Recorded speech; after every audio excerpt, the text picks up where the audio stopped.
Okay, it's day 62, part 7, and this is your congressional report. There is a groundswell here on the Capitol grounds here of what did Andrew McCabe do? Something happened with the testimony. It went wildly off the rails, and there was quite a few inconsistencies, and I can't answer that in the testimony. And the subpoenas, I do believe, are coming. This is kind of either or. I mean, either the FBI has the government or the people have the government. And we're really down to that. Now, again, I say it's very few conspirators. I've said that since the beginning, less than 5. And I think I've named all 5. Now, there are other people who've been brought in and swept up in the conspiracy. I think Theresa Grafenstine is going to be one of those people. She responded today with a 32-page document. All this law quoted frivolous again. If you can quote frivolous, if you could really seriously, with a straight face, ask the judge, hey, I let this spy ring come in here at least 12 years ago, 13 years ago. All these hacks have occurred, like at DHS, OPM, all these other hacks. Yet I didn't, even though there were all these hacks to our military sites and so forth, I let these folks have free reign of the most sensitive data on the Hill. I let them have passwords to the chairman of the Democratic Party. Oh, by the way, they were logging in every hour, 7,000 illegal logins. I didn't think it was important to say anything before the elections that seem to be so important now to save the democracy, right? So then, oh yeah, there was this thing of $100,000 with iPhones.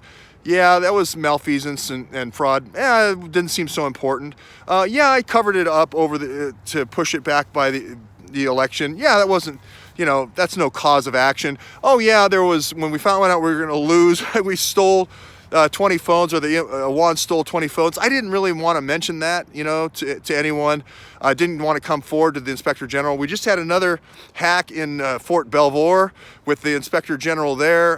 That came from a private citizen, not an Inspector General. We had that DHS hack in April for other 256,000 cases, or sorry, 156,000 cases.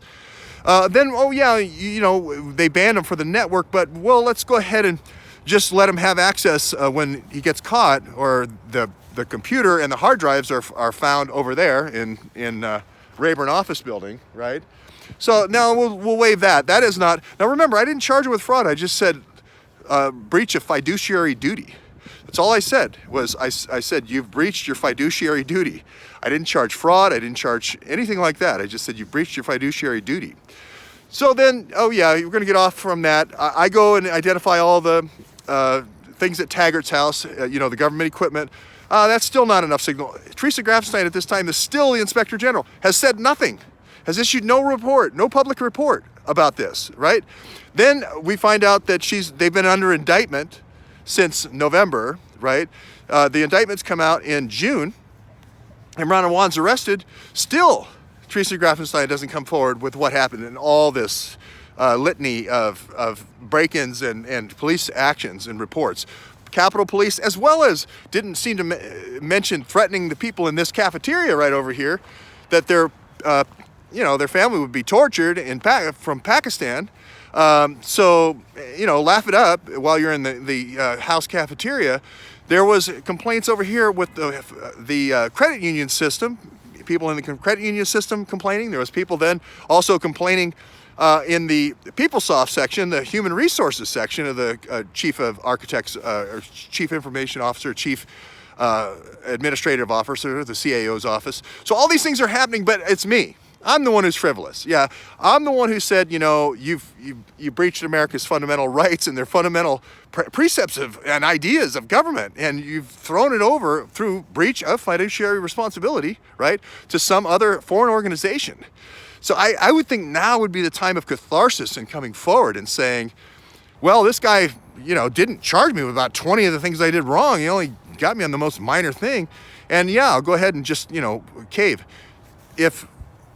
I don't know how this is going to turn out, but it just was comical, the 32 pages of law, when there's a fundamental question here, which you were sleeping at the switch. You're sleeping at the switch, and that's your fiduciary duty. And they were up here Forget about the $160,000 a year they were all making, including a 24-year-old that just got here, okay, making more than the chiefs of staff. Almost more than some of the freshman reps, the freshman congressmen that got voted in by 900,000 people. So this is a breach of fiduciary duty is a light accusation. So it was comical. Obviously, we're going to respond to it. I responded with my motion has been entered against the Podesta group, a motion in opposition. So that was nice to see the court enter that. And frivolous, they seem to enter my motions quicker. So I did put in certificates of service for the 2 motions that I filed. So hopefully Hasib Rana's motion will go in soon. And hopefully, well, I'll respond to Theresa Grafenstine tomorrow and enter that. But this isn't going the right way. I mean, there are FBI agents now, Kallstrom, saying, hey, we got to come forward. We can't just let this, you know, a gang run. A gang is running our Congress. I mean, it's ridiculous.